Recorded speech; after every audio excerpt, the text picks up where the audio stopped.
ಆಕಾಶವಾಣಿ ಪ್ರದೇಶ ಸಮಾಚಾರ ಓದುತ್ತಿರುವವರು ವಿವೇಕಾದಿತ್ಯ ಕನಿಯಾಲ.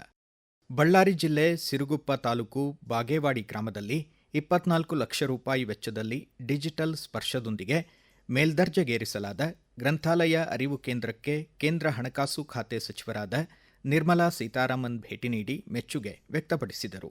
ಬಳಿಕ ವಿದ್ಯಾರ್ಥಿಗಳು ಹಾಗೂ ಶಿಕ್ಷಕರೊಂದಿಗೆ ಸಂವಾದ ನಡೆಸಿದರು. ಗ್ರಾಮೀಣ ಅರಿವು ಕೇಂದ್ರದ ಗ್ರಂಥಾಲಯದಲ್ಲಿ 5,800ಕ್ಕೂ ಹೆಚ್ಚು ಪುಸ್ತಕಗಳು, ಕೌಶಲ ತರಬೇತಿ ಕೇಂದ್ರ, ಒಳಾಂಗಣ ಕ್ರೀಡಾಂಗಣ ಹಾಗೂ ಸುಸಜ್ಜಿತ ಗಣಕಯಂತ್ರ ಕೇಂದ್ರವನ್ನು ಹೊಂದಿದೆ. ವಿಜಯನಗರ ಜಿಲ್ಲೆ ಕೂಡ್ಲಿಗಿಯ ಕಾಸಾಪುರ ಗ್ರಾಮದಲ್ಲಿ 350 ಕೋಟಿ ರೂಪಾಯಿ ವೆಚ್ಚದಲ್ಲಿ ನಿರ್ಮಿಸಲಾದ ಕಲ್ಯಾಣ ಸಂಪದ ಕಟ್ಟಡದಲ್ಲಿ ಹುಣಸೆ ಹಾಗೂ ಶೇಂಗಾ ಸಂಸ್ಕರಣಾ ಘಟಕ ಹಾಗೂ ರೈತರ ತರಬೇತಿ ಕೇಂದ್ರವನ್ನು ಕೇಂದ್ರ ಹಣಕಾಸು ಖಾತೆ ಸಚಿವರಾದ ನಿರ್ಮಲಾ ಸೀತಾರಾಮನ್ ಈ ಬೆಳಗ್ಗೆ ಉದ್ಘಾಟಿಸಿದರು. ಆತ್ಮನಿರ್ಭರ ಭಾರತ ಸಂಕಲ್ಪದಡಿ ಪ್ರತಿ ಮನೆ ಸ್ವದೇಶಿ ವಸ್ತುಗಳನ್ನೇ ಬಳಸುವಂತೆ ಕಳೆದ ಸೆಪ್ಟೆಂಬರ್ 25ರಿಂದ ಡಿಸೆಂಬರ್ 25ರವರೆಗೆ ಬಳ್ಳಾರಿ ಜಿಲ್ಲೆಯಲ್ಲಿ ಸ್ವದೇಶಿ ಆಂದೋಲನ ಆಯೋಜಿಸಲಾಗಿದೆ ಎಂದು ವಿಧಾನ ಪರಿಷತ್ ಸದಸ್ಯ ವೈಎಂ ಸತೀಶ್ ತಿಳಿಸಿದ್ದಾರೆ. ಪಂಡಿತ್ ದೀನ್ ದಯಾಳ್ ಉಪಾಧ್ಯಾಯರ ಜನ್ಮ ದಿನದಂದು ಸ್ವದೇಶಿ ವಸ್ತುಗಳ ಬಳಕೆ ಆಂದೋಲನಕ್ಕೆ ಚಾಲನೆ ನೀಡಲಾಗಿದ್ದು, ಅಟಲ್ ಬಿಹಾರಿ ವಾಜಪೇಯಿ ಅವರ ಜನ್ಮ ದಿನದವರೆಗೆ ನಡೆಯಲಿದೆ ಎಂದರು.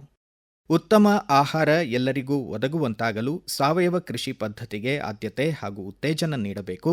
ಕೃಷಿ ಹಾಗೂ ಪಶು ಸಖಿಯರು ಇಲಾಖೆ ಯೋಜನೆಗಳ ಬಗ್ಗೆ ರೈತರಿಗೆ ಹೆಚ್ಚಿನ ಅರಿವು ಮೂಡಿಸಬೇಕು ಎಂದು ಕೊಪ್ಪಳ ಜಿಲ್ಲಾಧಿಕಾರಿ ಡಾ ಸುರೇಶ್ ಇಟ್ನಾಳ್ ಹೇಳಿದರು. ಜಿಲ್ಲಾ ಪಂಚಾಯತ್ ಜೆಎಚ್ ಪಟೇಲ್ ಸಭಾಂಗಣದಲ್ಲಿ ಆಯೋಜಿತ 2025ರ ವಿಶ್ವ ಆಹಾರ ದಿನಾಚರಣೆ ಕಾರ್ಯಕ್ರಮ ಉದ್ಘಾಟಿಸಿ ಅವರು ಮಾತನಾಡಿದರು. ಉತ್ತಮ ಆಹಾರ ಅಂದ್ರೆ ಸಮತೋಲಿತ ಕಾರ್ಬೋಹೈಡ್ರೇಟ್ ಇರಬೇಕು, ಪ್ರೋಟೀನ್ ಇರಬೇಕು, ಎಲ್ಲವೂ ಇರಬೇಕು. ಅಂಗನವಾಡಿಯಲ್ಲಿ ಮೊಟ್ಟೆ ಕೊಡ್ತಾ ಇದೀವಿ, ಸ್ಕೂಲಲ್ಲಿ ಮೊಟ್ಟೆ ಕೊಡ್ತಾ ಇದೀವಿ, ಹಾಲು ಕೊಡ್ತಾ ಇದೀವಿ ಮತ್ತು ಅನ್ನದ ಜೊತೆ ಬೇರೆ ಬೇರೆ ಫೋರ್ಟಿಫೈಡ್ ರೈಸ್ ಅನ್ನು ಕೂಡ ಕೊಡ್ತಾ ಇದೀವಿ. ಯಾಕಂದ್ರೆ ಅಪೌಷ್ಟಿಕತೆ ಹೋಗ್ಲಿ ಅಂತ. ಅದು ಗರ್ಭಿಣಿ ತಾಯಂದಿರಿಗೆ ಕೊಡ್ತಾ ಇದೀವಿ, ಎಲ್ಲರಿಗೂ ಕೂಡ ಕೊಡ್ತಾ ಇದೀವಿ, ಯಾಕಂದ್ರೆ ಸಮತೋಲನ ಬರಲಿ ಅಂತ. ಸೊ ಹಾಗಾಗಿ ನೀವೆಲ್ಲ ತಾಯಂದಿರಿದ್ದೀರಿ, ಇನ್ನು ಮುಂದಿನ ಮಕ್ಕಳಿಗಾದ್ರೂ ಒಳ್ಳೆಯ ಆಹಾರ, ಪ್ರೋಟೀನ್ ಇರ್ತಕ್ಕಂಥ ಆಹಾರವನ್ನ ಕೊಡಬೇಕಾಗ್ತದೆ. ಇದರ ಜೊತೆಗೆ ಜಿಲ್ಲೆಯಲ್ಲಿ ಪರಂಪರಾಗತ ಕೃಷಿ ಯೋಜನೆ ಅಂತಕ್ಕಂಥ ಯೋಜನೆಯಲ್ಲಿ ಸಾಧ್ಯವಾದಷ್ಟು ಹಳ್ಳಿಗಳನ್ನ ಸಾವಯವ ಕೃಷಿ ಹಳ್ಳಿಗಳಾಗಿ ಮಾಡೋದಕ್ಕೆ ನಾವು ಪ್ರಯತ್ನವನ್ನ ಮಾಡ್ತಾ ಇದ್ದೀವಿ. ಅದಕ್ಕೆ ಎಲ್ಲರ ಸಹಕಾರ ಕೂಡ ಬೇಕಾಗ್ತದೆ. ಯಾದಗಿರಿ ಜಿಲ್ಲೆಯಲ್ಲಿ 1286 ಶಂಕ್ಯಾಸ್ಪದ ಜ್ವರ ಹಾಗೂ ದದ್ದು ಪ್ರಕರಣಗಳು ವರದಿಯಾಗಿದ್ದು, ಜಿಲ್ಲೆ ರಾಜ್ಯಕ್ಕೆ 2ನೇ ಸ್ಥಾನದಲ್ಲಿದೆ. ಜಿಲ್ಲಾಧಿಕಾರಿ ಹರ್ಷಲ್ ಭೋಯರ್ ಅಧ್ಯಕ್ಷತೆಯಲ್ಲಿ ಜರುಗಿದ ಆರೋಗ್ಯ ಮತ್ತು ಕುಟುಂಬ ಕಲ್ಯಾಣ ಇಲಾಖೆ ಸಭೆಯಲ್ಲಿ ಅಧಿಕಾರಿಗಳು ಈ ಮಾಹಿತಿ ನೀಡಿದರು. 23 ದಡಾರ, 27 ರುಬೆಲ್ಲಾ ಪ್ರಕರಣಗಳು ಸಹ ವರದಿಯಾಗಿವೆ. ನಾನ್ ಮೀಸಲ್ಸ್ ಹಾಗೂ ನಾನ್ ರುಬೆಲ್ಲಾ ದರ 105.7% ನೈಸರ್ಗಿಕ ವಿಪತ್ತು ನಿರ್ವಹಣೆಗಾಗಿ ಸ್ಕೌಟ್ಸ್ ಆ್ಯಂಡ್ ಗೈಡ್ಸ್ ಸ್ವಯಂ ಸೇವಕರಿಗೆ ಯುವ ಅಪಾಯ ಮಿತ್ರ ಯೋಜನೆಯಡಿ ತರಬೇತಿ ನೀಡಲಾಗುತ್ತಿದೆ ಎಂದು ರಾಜ್ಯ ಸ್ಕೌಟ್ಸ್ ಮತ್ತು ಗೈಡ್ಸ್ ಮುಖ್ಯ ಆಯುಕ್ತ ಪಿಜಿಆರ್ ಸಿಂಧ್ಯಾ ತಿಳಿಸಿದ್ದಾರೆ.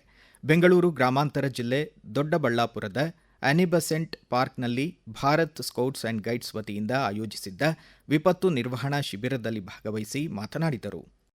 ಹೃದಯ ಅನಾರೋಗ್ಯದ ತುರ್ತು ಸಂದರ್ಭದಲ್ಲಿ ಪ್ರತಿ ಸೆಕೆಂಡು ಅಮೂಲ್ಯ ಎಂಬ ಧ್ಯೇಯದೊಂದಿಗೆ cardio pulmonary resuscitation CPR hands on ಜಾಗೃತಿ ಸಪ್ತಾಹ ಇಂದು ಮುಕ್ತಾಯಗೊಳ್ಳಲಿದೆ. ಹಿರಿಯ ನಾಗರಿಕರ ಸೈಬರ್ ಅಪರಾಧ ಜಾಗೃತಿ ಉಪನ್ಯಾಸ ಕಾರ್ಯಕ್ರಮ ನಾಳೆ ಮಧ್ಯಾಹ್ನ 3 ಗಂಟೆಗೆ ಹುಬ್ಬಳ್ಳಿ ಹೊಸೂರಿನಲ್ಲಿರುವ ನಿವೃತ್ತ ನೌಕರರ ಕ್ಷೇಮಾಭಿವೃದ್ಧಿ ಸಂಘದ ಹಿರಿಯರ ಹೆಜ್ಜೆ ವೇದಿಕೆಯಲ್ಲಿ ಜರುಗಲಿದೆ.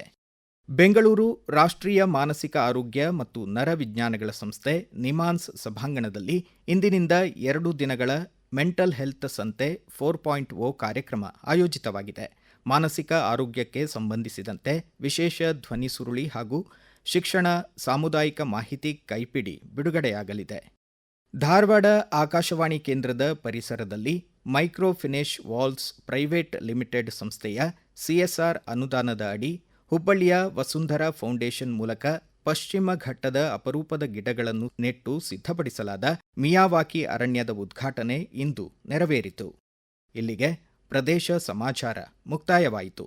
ನಮ್ಮ ಮುಂದಿನ ರಾಷ್ಟ್ರೀಯ ವಾರ್ತಾ ಪ್ರಸಾರ ಮಧ್ಯಾಹ್ನ 1:10 ನಿಮಿಷಕ್ಕೆ.